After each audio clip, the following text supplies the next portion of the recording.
उत्तर प्रदेश में योगी सरकार बनने के बाद भले ही मठ और मंदिरों पर हो रहे अवैध कब्जों को रोकने के लिए कठोर कदम उठाए गए हों, लेकिन कुशीनगर में ऐसा देखने के लिए नहीं मिल रहा है। भूमाफियाओं के हौसले इतने बुलंद हैं कि माफिया सरकारी दस्तावेजों में हेराफेरी करके जमीनों को अपने नाम दर्ज कराकर बेचने में लगे हुए हैं। यह काम आज का नहीं है, यह सालों से कार्य जारी है और अभी भी बदस्तूर जारी है। भूमाफिया मठ मंदिरों की जमीनों को भी छोड़ने के लिए तैयार नहीं है। कुशीनगर में ऐसा एक मामला सामने आया है जहां पर तमकुही तहसील के डुमरिया गांव में स्थित डुमरिया मठ की कई एकड़ जमीन को भूमाफिया ने दस्तावेज में हेराफेरी करके अपने नाम कर लिया है। जानकारी होने के बाद निचली अदालत से लेकर के हाई कोर्ट तक मुकदमा चला, जिसमें कि कोर्ट ने भूमाफियाओं के दावे को खारिज कर दिया। बावजूद इसके भूमाफिया अपनी दबंगाई के दम पर डुमरिया मठ की जमीनों पर तो कब्जा जमाए ही बैठे हैं और इसके साथ ही उनके मठ के संस्थापक जद्दू गिरी की समाधि को नष्ट करके उस पर भी अवैध कब्जा करने का प्रयास जारी है। आइए अब इसी पूरे मुद्दे से हमें रूबरू कराने के लिए हमारे साथ जुड़ चुके हैं कुशीनगर से हमारे संवाददाता ओम प्रकाश गुप्ता जी। ओम प्रकाश जी, बताया आखिर क्या है पूरा मामला? ये मामला चूंकि उत्तर प्रदेश बिहार सीमा पर स्थित है डुमरिया गांव, यहाँ एक पुराना मठ है। अब उस मठ से सैकड़ों एकड़ जमीन मठ के कब्जे में रहा है वर्षों पूर्व जी।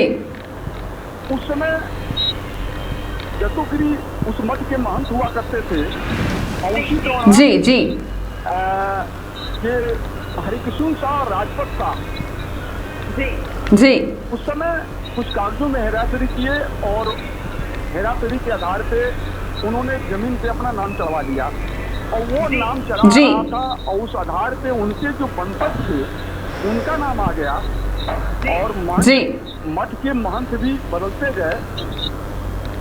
और आज की स्थिति यह है कि उस जमीन की लड़ाई 40 वर्षों में तहसील से लेके जिला और जिला से लेके हाईकोर्ट तक चला और लेकिन फर्जीवाड़े का पर्दाफाश तो हुआ लेकिन उससे अंकुश नहीं लगा।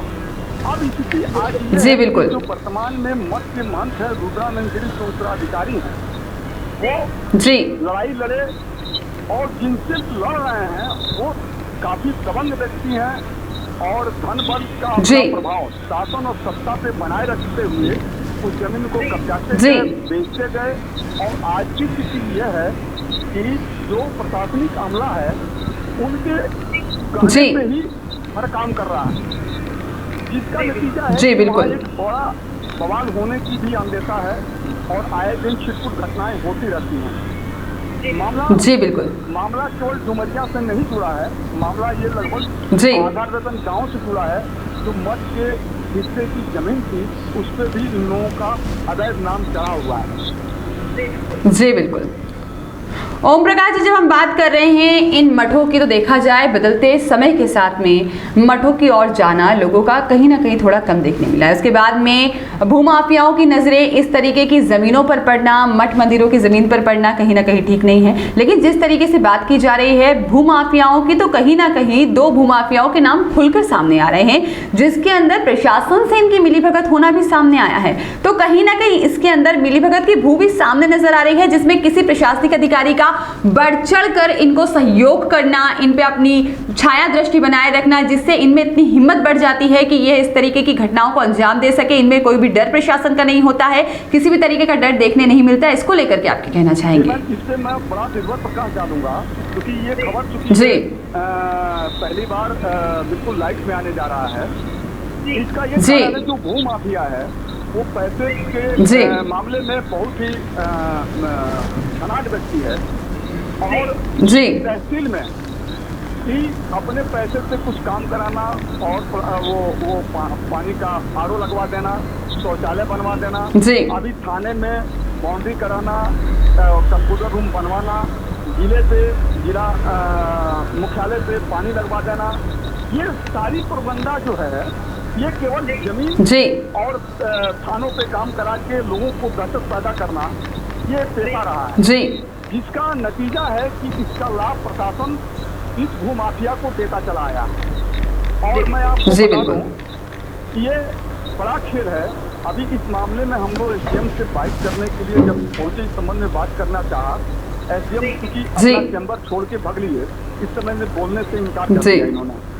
और यही कारण है कि भूमाफिया का मनोबल आज भी बढ़ा हुआ है, ऊंचा है और इससे काफी दहशत है। एक लाइन में आपको बताते चलूं कि इसमें लगभग इस मामले में 40 FIR दोनों तरफ से हो चुके हैं अलग अलग जगहों पे।